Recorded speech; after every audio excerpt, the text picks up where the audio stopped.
শুধু ঘরে বসে বসে ভাবলেই হবে না, যেতে কিন্তু হবে। কি জন্য বলুন তো? ফুচকা পার্টি করবো বলে মামে বেরিয়ে পড়েছি। হ্যালো এভরিওয়ান, আজকের প্ল্যানিং হয়েছিল মামে খাবো ফুচকা, আর এখানে গল্প করতে করতে যাচ্ছিলাম, বলছিলাম স্টোন পেপার সিজার খেলা হয়। তারপরে কিছুক্ষণ পরে ভেবে দেখলাম না, গেম যদি শুরু করি তাহলে ফুচকাগুলো কিন্তু সব আমার মুখে যাবে, আরও সেই মুখে একটাও যাবে।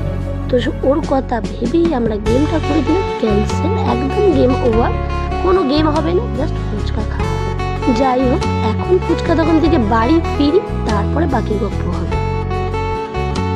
তো ফুচকা নেওয়া হয়ে গেছে, আবার বাড়ির দিকে চলো। এবার খাওয়া হবে, এবার জমিয়ে এবার খাওয়া হবে অ্যান্ড চ্যালেঞ্জ হবে।